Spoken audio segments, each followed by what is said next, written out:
कि भाई चिराग पासवान तो उसी की गोद में जाकर बैठ गया जिसने इसका घर खाली कराया। किसने घर खाली कराया भाई? जाकर पूछ लीजिए भाजपा के नेताओं से।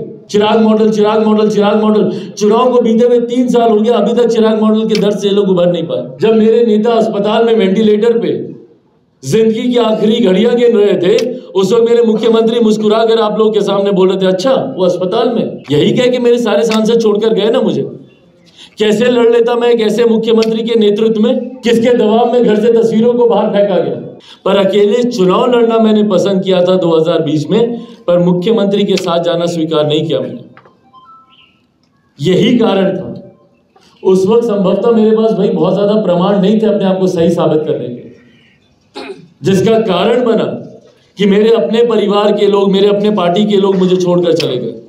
क्यों छोड़कर चले गए? यही कह के छोड़कर चले गए थे ना कि भाई हम लोग तो एनडीए के साथ लड़ना चाहते थे, मुख्यमंत्री नीतीश कुमार जी के नेतृत्व में हम लोग लड़ना चाहते थे। यही कह के मेरे सारे सांसद छोड़कर गए ना मुझे। कैसे लड़ लेता मैं एक ऐसे मुख्यमंत्री के नेतृत्व में जिन्होंने सिर्फ दलित होने की वजह से मेरे नेता को अपमानित करने में कोई कसर नहीं छोड़ी। आप लोगों के पास अभी भी वो विजुअल्स होंगे जब मेरे नेता अस्पताल में वेंटिलेटर पे जिंदगी की आखिरी घड़ियां गिन रहे थे, उस वक्त मेरे मुख्यमंत्री मुस्कुरा कर आप लोगों के सामने बोल रहे थे, अच्छा वो अस्पताल में, हमको तो मालूम ही नहीं। जबकि वो एक ऐसा समय था जब देश के राष्ट्रपति से लेकर प्रधानमंत्री से लेकर हर व्यक्ति उनके स्वास्थ्य की जानकारी लेने के लिए हमको फोन कर रहा था या अस्पताल में आने का काम कर रहा था। और उस वक्त मेरे मुख्यमंत्री बोलते हैं कि भाई हमको तो मालूम ही नहीं। और ये आज से नहीं, हमारे नेता को अपमानित करने के लिए, उनके कद को छोटा करने के लिए मुख्यमंत्री लंबे समय से प्रयासरत रहे। 2005 में पार्टी को तोड़ने का क्या कारण था भैया? यही कारण था कि एक दलित व्यक्ति कैसे आगे आ गया, कैसे बिहार की जनता ने 29 सीटें उसको जीत के दे दी। ये तो गलत है। एक दलित नेता की पार्टी 29 सीटें जीत जाए, कैसे ये संभव है भाई? तोड़िए इसकी पार्टी को। और 2005 में भी हमारे नेता की पार्टी को तोड़ने का काम किया गया। उसके बाद हमारे पार्टी के विधान पार्षद जो आज उनकी पार्टी में बड़े नेता बने फिरते हैं, कहां से गए? किसको कौन तोड़ के लेके गया भैया? यहीं से ना गए हैं। उसके बाद अभी आखिर तक हमारा एक विधायक मटिहानी से जो जीत के आया कि भाई रामविलास पासवान का खून है ये, कैसे ये आगे बढ़ जाएगा? खत्म करो इसको। हमको खत्म करने के लिए क्या क्या षड्यंत्र नहीं रचा गया। हमारी पार्टी, हमारे परिवार को तोड़ना।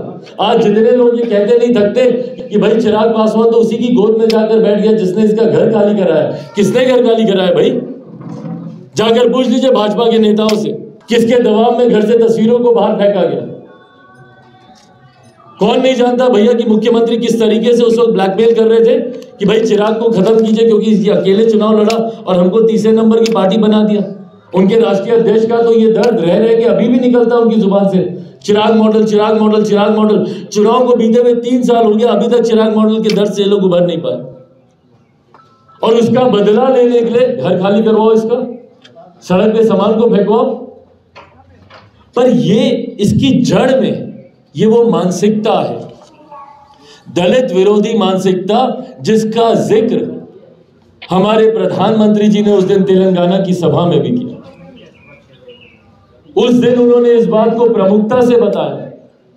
भाई मेरे सांसद जो छोड़कर गए हैं, हर कोई इस बात को जानता था, पर अगर नहीं जानता तो आज प्रधानमंत्री के मुख से सुन के विश्वास कर लीजिए।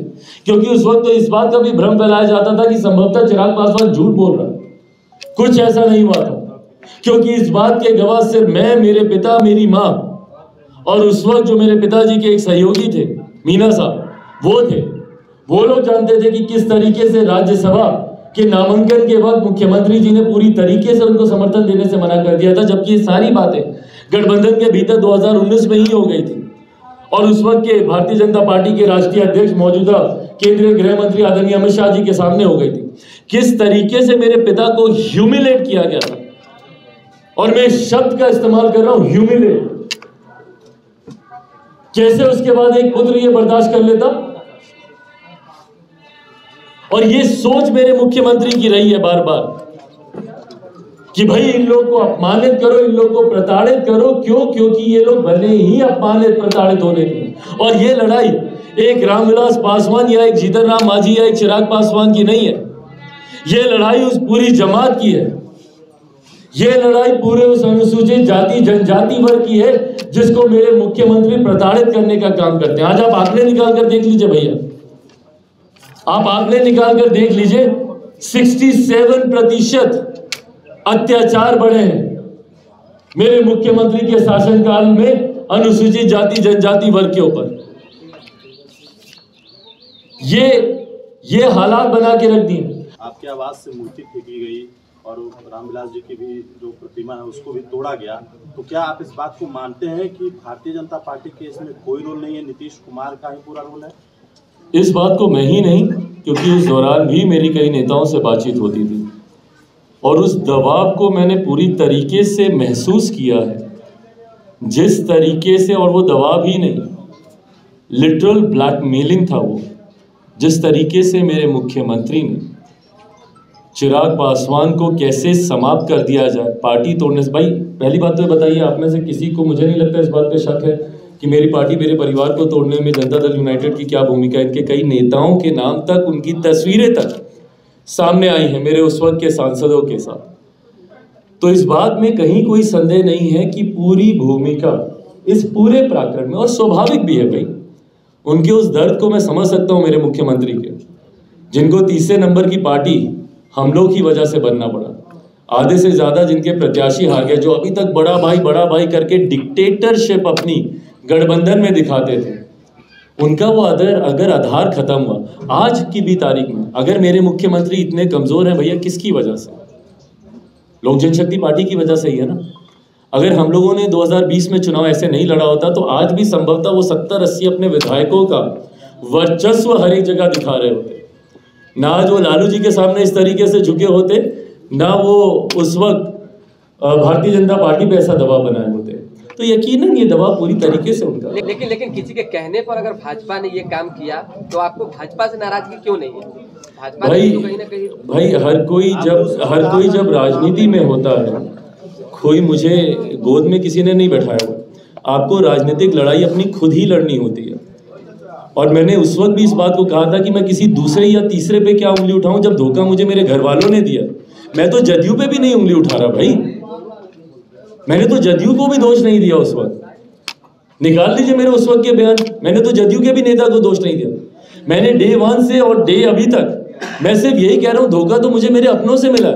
मेरे अपने मेरे साथ खड़े होते तो दुनिया की कोई ताकत नहीं थी कि इस तरीके से चिराग पासवान को वो तोड़ सकती या चिराग पासवान को हराने का प्रयास कर सकती। तोड़ तो खैर अभी भी नहीं पाई, पर धोखा तो मुझे मेरे अपनों ने दिया। लाइव बिहार यूट्यूब पर सब्सक्राइब और फेसबुक पर लाइक जरूर करें।